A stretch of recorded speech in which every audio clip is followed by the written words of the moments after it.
بسم الله الرحمن الرحيم. السلام عليكم ورحمة الله وبركاته. ازاي اعرف ان الارنبة بتاعتي عشر؟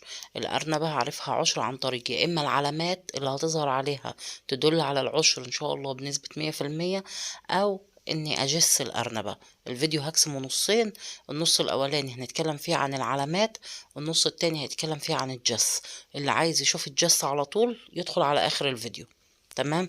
دلوقتي احنا نراجع بس نقطتين الاول، هما ان امتى الارنبة بتكون عشر، او امتى اقدر اقدم الارنبة للعشر، وامتى الارنبة تطلب العشر، امتى الارنبة توصل لسن النضج او سن البلوغ علشان امتى الارنبة تبدأ تشتغل. بعد سن عندما توصل لسن 5 إلى 6 شهور، من 5 ل6 شهور. وممكن لو سبتيها شهرين تاني بعد ال6 شهور تقدميها للعشر على 8 شهور. ده كده كويس برضو، وهتضمني ان الأرنبة تكون متعافية. الدكر ليه كام نتاية؟ الدكر ليه من 5 ل8 نتي، وانا بفضل ان انتي تخليله 5 بس علشان ارتفاع الاسعار. تمام. نيجي نتكلم بقى عن العلامات. بسم الله الرحمن الرحيم. العلامات يا ستي الأكيدة بإذن الله، أول علامة عندك إن أنت لما تقدم الأرنبة للعشر للذكر بعد يومين من التلقيح، هتلاقي الأرنبة بدل ما كانت بتتنطط من هنا لهنا، تلاقيها بدأت دخلت في دور خمول وهدوء. دي أول نقطة. بعد كده هتلاقي إن الأرنبة قطعت أكل شوية، يعني مش قطعت أكل خالص وامتنعت عن الأكل، أكلتها خفت أكل، يعني زي ما بيقولوا كده ملهاش نفس للأكل. تمام. بتنام على جنبها. الأرنبة بتنام كتير ومعظم نومتها متمددة على الجنب، مش متمددة على بطنها. بتبقى نايمة بجنب بوردة شوية عشان بتبقى خايفة على الأجنة اللي دخل يعني الموجودة في بطنها دلوقتي. تمام. بعد كده الأرنبة هتلاقيها في مشيتها بطيئة، بتمشي ببطء، بتمشي بهدوء. لو جريتي وراها، لو انت بتربي تربية أرضي زيي كده، لما تيجي تجري وراها تلاقيها ما بتجهدش نفسها في الجري، مش زي مثلا لما كانت لسه بكرية قبل العشر، بتتنطط وتطلع من هنا وتنط هنا وشغالة تنطيط وحنجرة زي ما بيقولوا. بعد كده بتلاقي الأرنبة لو انت حاطه لها بيت للولادة، أو حاطة جدر، أو عندك أي حاجة، تلاقيها تدخل تحت الحاجات كده أو جوه الجدر أو في بيت الولادة وتنام. ماشي. نومها يكتر حتى لو مش مغمض عينيها، متمددة، يعني تحب انها تقعد وتتمدد. الكلام ده كله ده في اول العشر. تمام. بعد كده انت لو اخدت الارنبة بتاعتك ونزلتها للذكر، هتلاقي الارنبة بتزوم وممكن تضرب الذكر. الارنبة تلاقيها بتزوم وتضرب الذكر. ليه؟ رافضة العشر. خلاص كده هي عشرت، مش هتقبل الذكر تاني. تمام. لكن لو الأرنبة وقفت وجبلت الذكر وجبلت العشر، يبقى الأرنبة دي ما كانتش معشرة، ولسه معشرة دلوقتي وهتعش يعني، ولسه التلقيح لسه حاصل. تمام. بعد كده لما بتتقدم شوية في العشر، بتلاحظي ان الحلمات ظهرت وكبرت. خلاص. بتلاحظي ان الشعر بتاعها كتر وغزر.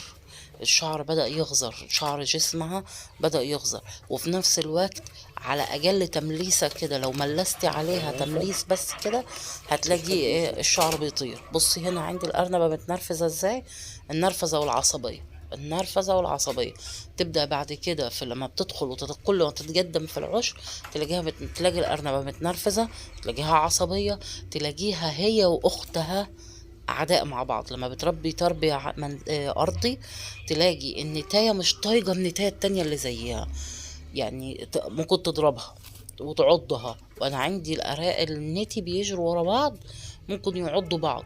ليه؟ كل واحدة قاعدة في مكان، مستحوذة على المكان ده، ما عايزاش خايفة يعني هي مفكرة ان المكان ده هي ده اللي هتولد فيه، فخايفة من ان اي نتاية تاني تيجي تدخل.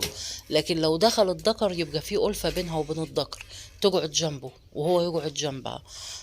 ويبقوا تحس ان في ألفة كده وتفاهم، زي اللي يقولك ايه، بيتناقشوا في مستقبل العيال. ف... فهتلاقي ان في ألفة بينها وبين الذكر، لكن في عداوة بينها وبين النيت التانيين. والألفة بينها وبين الذكر طول ما الذكر مش عايز يلقحها. لكن لو الذكر عايز يلقحها هتلاقيها تعضه. تمام. نيجي بعد كده نتكلم عن علامة تانية، وقلنا ان الشعر بيجع وفي نفس الوقت الشعر بيغزر. الشعر لما تيجي تمسكيه تلاقيه تتملسي عليها، ولا تمسكيها تلاقي الشعر بيطير كده، وتلاقيها الشعر بيجع في ايدك. تمام. بعد كده بتلاقي ان الشعر غزر، ربنا رزقها بشعر، يعني الشعر بيتجدد فيها. وبعد كده عندك كمان ايه تاني؟ تلاقي الأرنبة نطفت كده وحلوت، نطفت وباين عليها الأكل. أول العشر بتخس. ليه؟ لأن هي أكلها بيقل شوية. بعد كده بتاكل الطقطقين، يعني بتاكل بكميات كبيرة، مع وجود النرفزة، مع وجود العصبية، مع وجود العض للإناث الأخرى، مع وجود كمان إيه، العض للذكر لما يجي يحاول يلقحها. بعد كده بتلاقي الأرنبة بتكب العلف، تحط لها العلف تيجي كابة العلف، تحط لها المية تيجي كابة المية. أنا عندي الأرنبة تيجي عليها أوجات بتطير الطبق بتاع الأكل، بتمسكه كده ببقها وتيجي كبة اللي فيه وتيجي رمياه بعيد ببقها. حاجة كده سبحان الله قمة التعجب، يعني تبص عليها كده تتعجبي. يعني بتبقى متنرفزة وجايبة آخرها. بتكب علب المية، علبة المية تكبها، علبة العلف تكبها. في الحالة دي تقللي لها كمية العلف. لو أنا ساعات لما بابا حط لها العلف وأبص ألاقيها كبت وأقول لها كلي ده، ومش هحط لك علف، كلي اللي أنت كبتيه ده، أنا مش هحط لك علف تاني. بعد كده هتلاقي لما أخذ عزكم الله البراز بتاعها اللي هو الزبل بتاعها، ماله هتلاقيه في العشر لما يتقل عليها العشر، تلاقي ان العشر عزكم الله الزبل بتاعها آه، ملبك على بعضه كده، ومش نازل حباية حباية، إلى حد ما متجمع على بعضيه. يبقى البراز بتاعها متجمع على بعضه وتلاقيه دبق، ملزق في بعضيه كده. ده علامات ان العشر تجل، ان هي دي كمان دي من علامات ان هي جربت تولد اصلا، مش بس من العشر. اما بقى قلنا احنا اتكلمنا عن ايه تاني؟ اللهم بارك. قلنا ان الشعر بتاعها برضو، الشعر ده مهم. بس بصوا هوريكم على حاجة عمر ما حد، انا مثلا يعني شفت ناس كتيرة بتتكلم عن علامات العشر في الارانب. الارنبة اخر 10 ايام سبحان الله بيطلع لها شعر اصفر.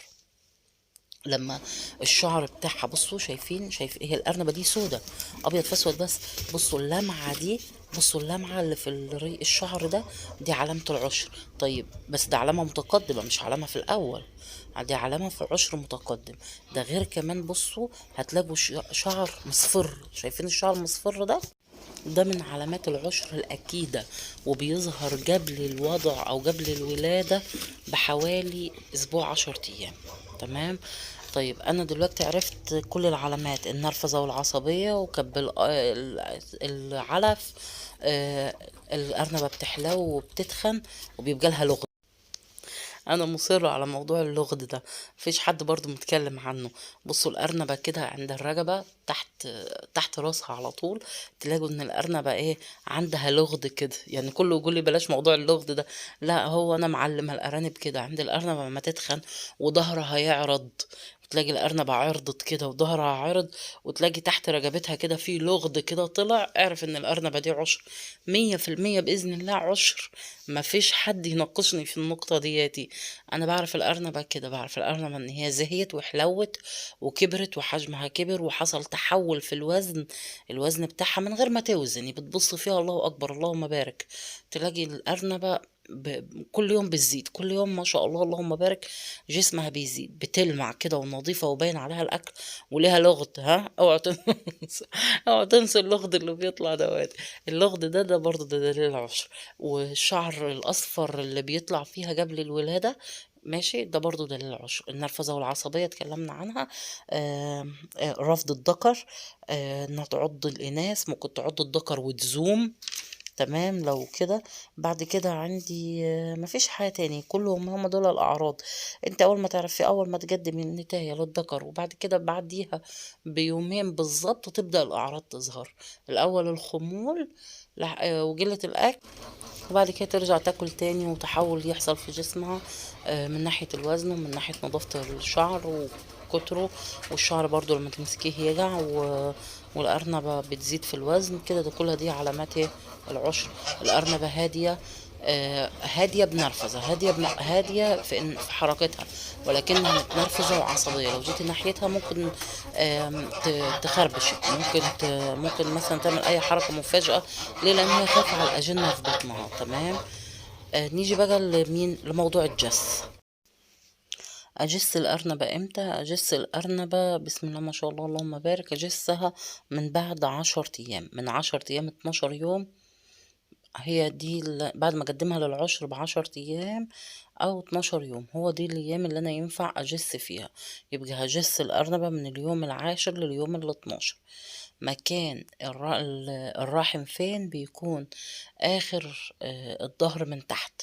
يعني هحط ايدي في لا مؤاخذة تحت الأرنبة، هحط ايدي تحت الأرنبة، هتشوفوني دلوقتي. وهستعمل ايه؟ هستعمل السبابة والإبهام.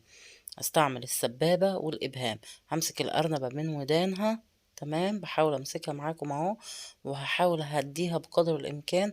الارنبه دي كانت عشر عندي وولدت، وما لحقتش حتى يعني يوم الولاده انا غفلت عنها عشان امتحانات الولاد، كان عندهم امتحانات. بصوا، انا بستعمل السبابه والابهام، فدخل عندها فئران اكلوا عيالها. ماشي. وما كانتش لحقت تنحل عليهم. فانا خدتها قدمتها للعشر على طول. تمام. بصوا، انا بحاول احط ايدي اخر الحوض تحت اهو، اخر الحوض. بجسها. تمام. بالسبابة والابهام. تمام. بسم الله الرحمن الرحيم. اخر، شايفين اخر الحوض من تحت هنا كده. تبقى ايدك في خن الورك كده، يعني في خندق الورك كده اهو. تمام. بس انت يعني بحاول بقدر الامكان ان انا اعملها معاكم. تمام. ماشي. فهنا هتحسي بايه؟ هتحسي بكرات ميه، كور النطفة. النطفة هتحسي بيها عبارة عن ايه؟ عبارة عن كرة من المية. كرة كده من المية. خدي بالك في فرق بين كرة المية بتاعة العشر، عبارة عن عقلة صباع، كد عقلة صباعك.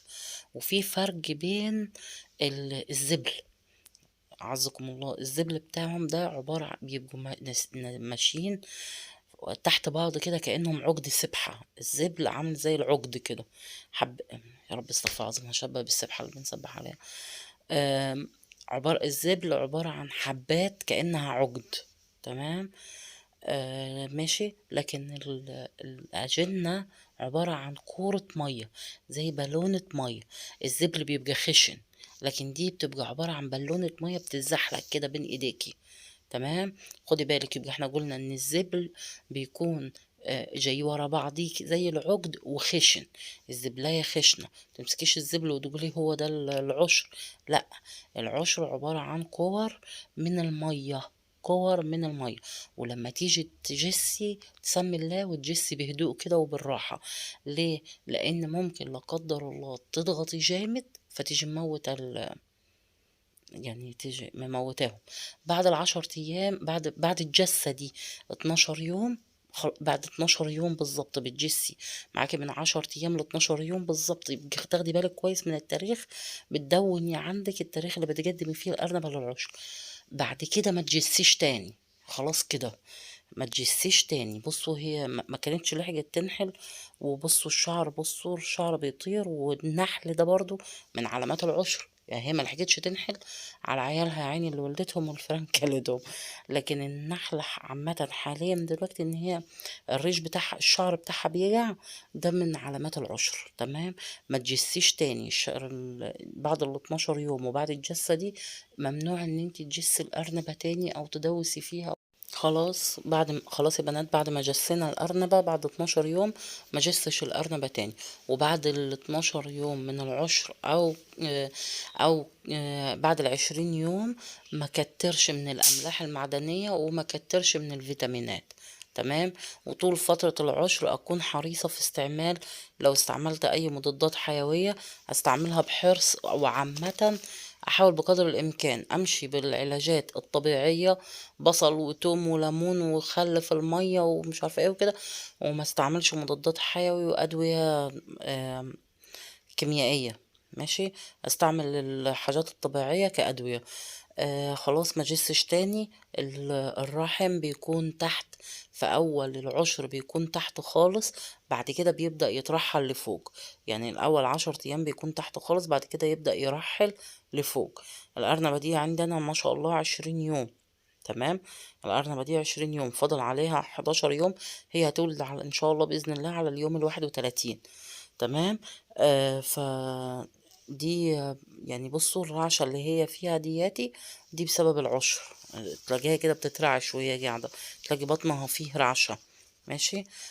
لو احنا يعني احنا كأمهات، لو انت حطيتي ايدك بهدوء، بس بهدوء رجاء، يعني بهدوء، تحط ايدك بهدوء خالص تحتيها كده، ومن غير ما تدوسي علشان ما تموتيش الأجنة.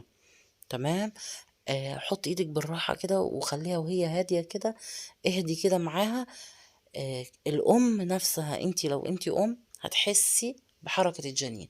ليه؟ لأن هي حركة الأجنة تحسيها مشابهة لحركة الجنين في بطن أمه، في الإنسان، يعني في حركة الإنسان الجنين في بطن أمه.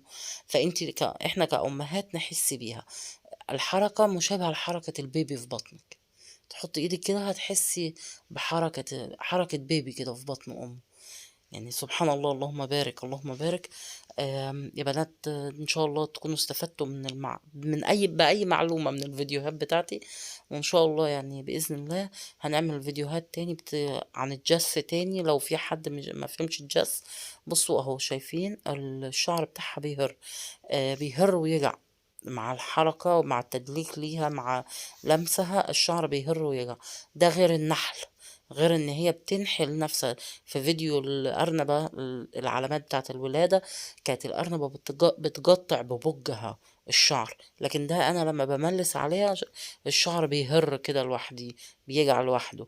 ما تخافوش، ده طبيعي وده عادي جدا، بسبب الهرمونات اللي موجودة في جسمها. يعني ما فيش حد يروح يقول طب نجيب لها أدوية، لا ما تجيب لهاش أدوية. وبعد ال20 يوم من العشر نحاول نقلل كمية الفيتامينات وحقن الفيتامينات والكلام الكتير اللي بيتحط ده. انا ما بحطهوش صراحة، بس اللي بيحط يقلل، يعني اللي بيحط فيتامينات واملاح ومعادن يقلل الحاجات دياتي بعد اليوم 20، علشان حجم الأجنة ما يكبرش في بطنها ويحصل عندها عسر في الولادة. ان شاء الله باذن الله تكونوا طلعتوا بمعلومه من الفيديو. ولو في حد مش فاهم الجس تاني وعايز فيديو اوضح، قولولي في التعليقات وانا ان شاء الله اعمل لكم فيديو تاني. واللي عنده اي اسئله تخص الطيور او الارانب، ان شاء الله باذن الله هحاول ارد عليها. اسيبكم في رعايه الله وامنه، والسلام عليكم ورحمه الله وبركاته.